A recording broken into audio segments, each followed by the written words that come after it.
మనస్సు శిరస్సు వంచి సార్ కృతజ్ఞతలు తెలుపుకుంటా ఉన్నాను. Thank you, thank you, thank you. ఇప్పుడు అంబటి రాయుడు గారిని 2 నిమిషాలు మాట్లాడవలసిందిగా కోరుకుంటా ఉన్నాను.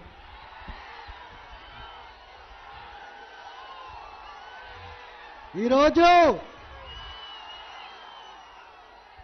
పొన్నూరు బిడ్డగా మీ అందరి ముందు నుంచుని మన పవన్ అన్నతో నుంచుని మన దులిపాల నరేంద్ర గారు, పెమ్మసాని చంద్రశేఖర్ గారు, మార్కండేయ బాబు గారు వీరందరితో నుంచుని ఎంతో సంతోషంగా ఉంది.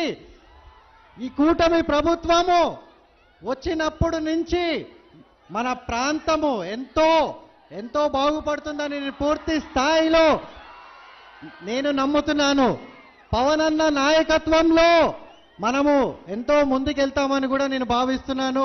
యువతందరికీ నేను చెప్పేది ఒకటే, వైసీపీ వాళ్ళ తప్పుడు ప్రచారాలు మీరు వినకండి. వారు యువత కోసం ఏమీ చేయటానికి సిద్ధంగా లేరు. వారికి ఒకటే పని, బానిసత్వం. మీరు ఎంత పేదరికంలో బతికితే వారికి అంత బలము. ఆ వైసీపీ ప్రభుత్వానికి కానీ, వైసీపీ ఎంపీకి కానీ, ఎమ్మెల్యేకి కానీ మీ పేదరికమే వారి బలము, అభివృద్ధి లేనితనమే వారి బలము. ఈ ఎలక్షన్లో దయచేసి మీ అందరినీ కోరేది ఒకటే, మీరు జన సైనికులు కానీ, పవన్ అన్న ఫ్యాన్స్ కానీ మీరందరూ కూడా ఈ కూటమికి ఓటు వేసినప్పుడు అది పవన్ అన్నకి ఓటు వేసినట్టే, పవన్ అన్నని గెలిపించినట్టే.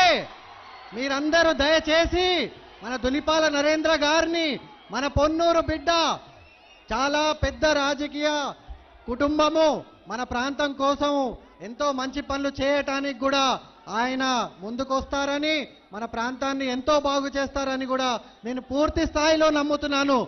మన పవన్ అన్నని మీరు ఈ ఎలక్షన్లో ఓటు వేసి ప్రతి కూటమికి వేసి గెలిపించినప్పుడు ఆయన సీఎం అవ్వటానికి అది మొదటి మెట్టు.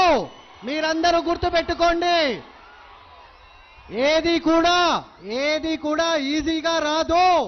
మనకి ఈ సమయం వచ్చింది ప్రతి ఒక్కరికి కూడా, ఇప్పుడు కాకపోతే ఎప్పుడు అని నేను అడుగుతున్నాను మీ అందరినీ.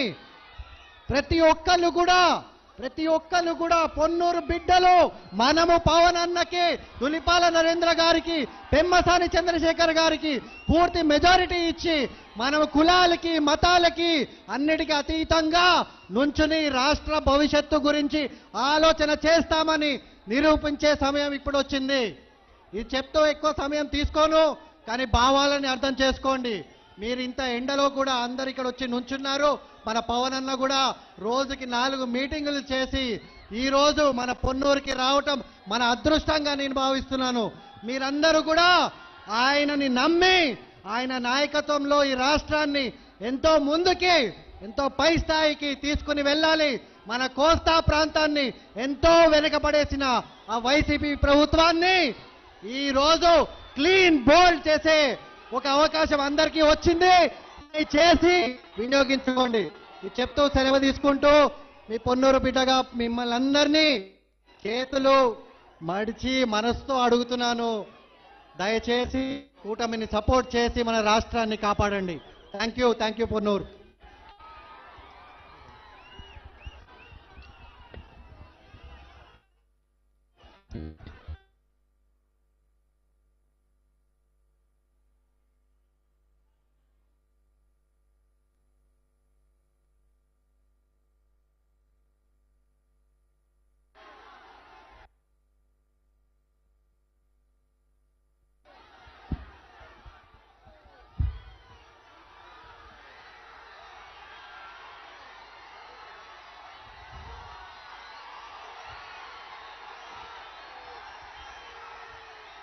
పొన్నూరు ఆంజనేయ స్వామికి పాదాలకి శిరస్సు వంచుతూ